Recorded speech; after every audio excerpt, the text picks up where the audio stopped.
Okay, so I'm going to go through one example of how AI can help not-for-profits, and this is specifically for helping them with compliance reporting. There are 5 ways AI can help compliance reporting for not-for-profits.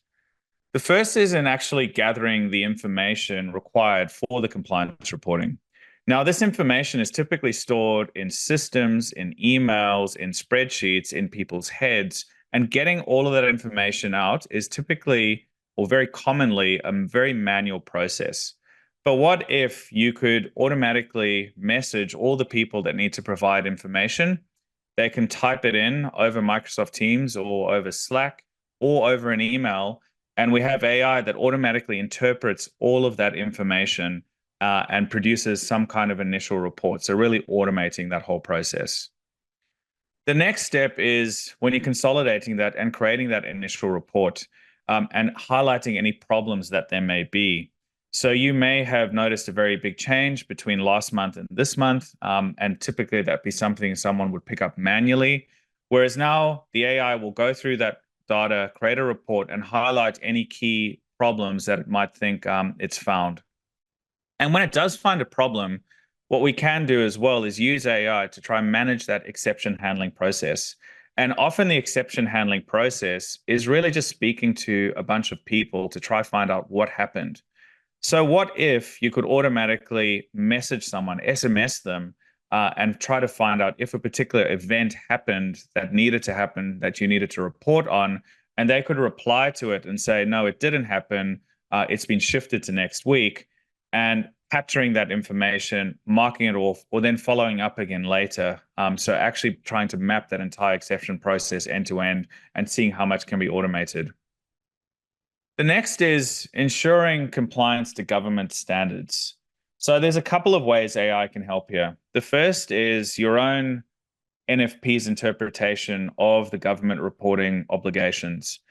You could put that in some kind of knowledge base that is interactive through a chatbot where you can ask it a question and say, what are my obligations on reporting for this particular thing that I'm about to do? And it would tell you that. The second thing is you could actually have it interpret all of your activity.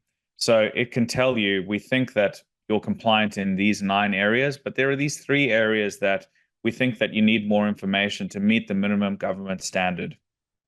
And the final one is actually producing the report that's required to be given to the government for your reporting obligations. So being able to actually automatically create the document with the right formatting, with the right headings, with all of the right information, pulling it out of all of your other sources to create the first cut of that report. You then would go through it, decide whether or not it meets it, quality check it, and then finally upload it. And to give you one idea of how we've been able to do this for another not-for-profit, for the information gathering, we had AI look at Microsoft Teams, look at HubSpot, and try match activity across both of them because important activity across both was captured in both of the systems.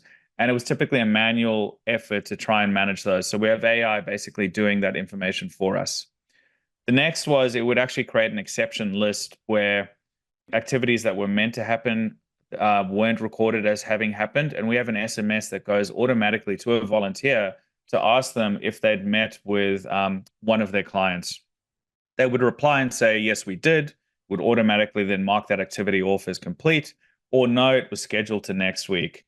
And then it would create a follow-up note for that. If they hadn't replied to that, then somebody would follow up with a follow-up phone call after that. The next one is then taking all of that information and creating the first version of the report for upload. So those are 5 steps in the process that AI can make a really meaningful impact on any one of them. And if you look at your own process, you'll probably be able to come up with a clear example of where there's a bottleneck in your process. And I hope that this gives you some ideas of how AI might help.